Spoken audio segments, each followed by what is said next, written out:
Alright, it has been quite a little while. What has happened in the past couple months? Well, quite a lot from the look of it. Gang of Dragons stopped getting funded, and Nagoshi doesn't have the $44 million needed to finish the game. Should have thought about that before making sneaker shopping a weekly tradition. Well, with Gang of Dragon not getting anywhere, we have to hope that Yokoyama decides to be a good businessman for once. That makes me wonder when that Project Century thing is going to make any progress. Wait, what? What do you mean there's a Stranger Than Heaven trailer? 3 weeks?!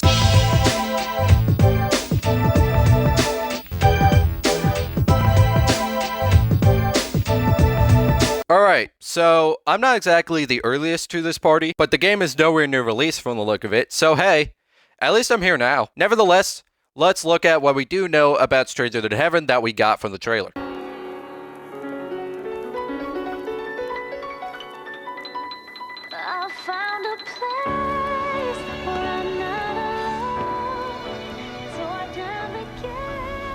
That right there? Stranger Than Heaven is an upcoming action-adventure game developed by RGG Studio and published by Sega, a distant prequel to the Like a Dragon franchise. The game depicts the journey of Makoto Dato, a Japanese-American outcast. Basically, this game explains how the Tojo clan was formed, so it's another prequel in the Yakuza series. And the last time they did a prequel, it sure drew in a ton of people. Snoop Dogg? Why in the world is Snoop Dogg in this game? Well, if I had to guess, he probably ran out of stuff to do. From the sound of it, this combat is very similar to Tekken, and we love Tekken's combat. Totally. Alright, I'm kidding. Sort of. The part where I'm joking is Stranger Than Heaven. Controlling each side of your limbs with different inputs sounds interesting, to say the least. I wonder if we'll get a Tiger Drop equivalent. Wait, I know. L3 plus R3 does squat, and then you do the R1 plus triangle then. Money-making combat system right there. The part where I'm not joking is the fact that Tekken sucks! 5 cities across 5 different time periods?!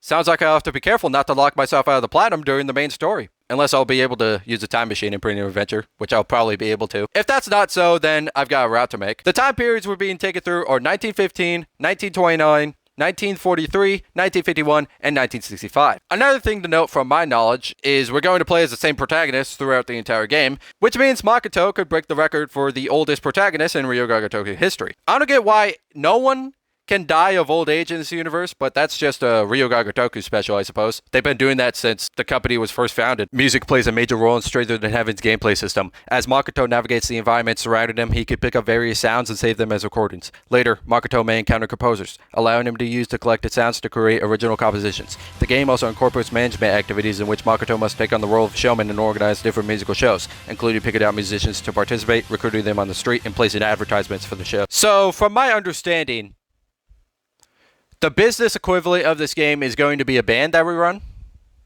That might actually be a little interesting. The last time we had music play a major part in a Yakuza game was the dance battles in Yakuza 5, so we're getting somewhere here. Hey!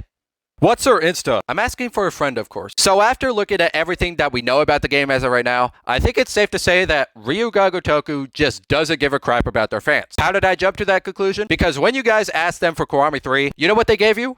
A complete disaster. When you guys ask them for stuff, they give you a complete disaster piece. Nobody asked for Stranger Than Heaven. Nobody requested a story about how the Tojo clan got formed, though some people were probably curious about it. But since it kind of just happened, Ryu Ga Gotoku could do what they want with it without having to deal with any fan requests. And now they're giving us something that says, hey, this might make up for the disaster that was Kiwami 3. That's just how I see it, though. All I'm going to do is let them do their thing, and once we get to winter 2026, we'll see if my statements get proven or not.